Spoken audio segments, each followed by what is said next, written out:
Just a quick post-fight vid on Hughie Fury's fight yesterday with Emilio Zarate. If you haven't watched the fight, it was on Channel 5 and is available via their website to watch after the event. I was really impressed by Hughie Fury in this fight. Now granted, the opponent was an opponent of little or no note. Whilst he was a big guy, he was 6'5", 6'6", something like that. He'd had 15 losses, he'd been stopped 7 times. The level of opposition he'd been in with was pretty woeful in terms of the guys he'd beaten. So we've got to put it in some sort of context. Hughie Fury beat a guy who was put in front of him, and it's kind of hard to assess how good the form is.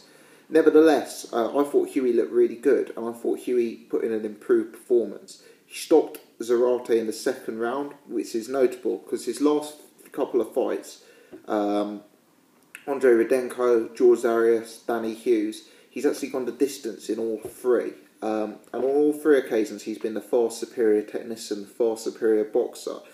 But he hasn't found the snap in his work, he hasn't found the killer blow to end the fight. For me, Hughie looked a lot more relaxed in this fight.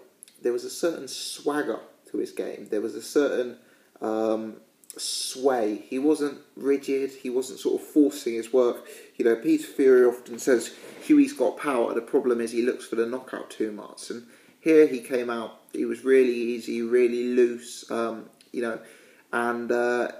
started really laying it on this guy.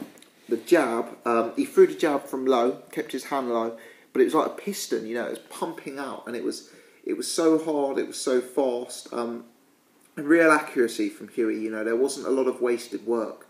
What I liked is the fact that once he landed a jab, he would try and go straight to the body in order to work off it. It was very regular that he'd throw a left jab, right hand to the body. And again, it was the accuracy that was really notable. There wasn't a lot of wasted effort. He was punching hard, he was punching fast, he was moving around his opponent nicely. And obviously, boxing's about levels, and on this occasion, he was several levels above his opponent. But nevertheless, I thought it was a really improved performance. You know, this guy, even though he'd been stopped several times, he'd gone rounds with people who were slightly more experienced than Hughie, let's put it that way. But when Hughie really started to turn up the pace in the second round, the guy couldn't live with him.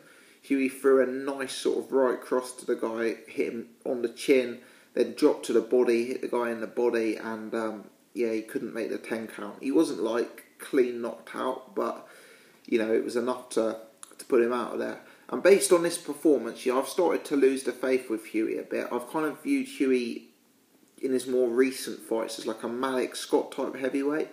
Excellent technician, great stylist, but fundamentally, did he have the power? Did he have the grit for the the upper echelons of the sport? But today was an improved performance, and as I say, or yesterday even was an improved performance, and there was a certain comfortableness, calmness and swagger to his work that I thought was really impressive. The movement, the jab, the speed is all there.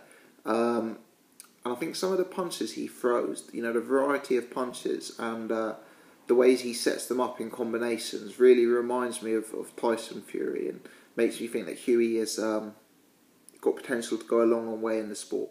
Let me know your thoughts on this fight. Obviously, he beat an opponent at a certain level, but I thought he looked fairly good doing it. Let me know your thoughts. Many thanks for watching.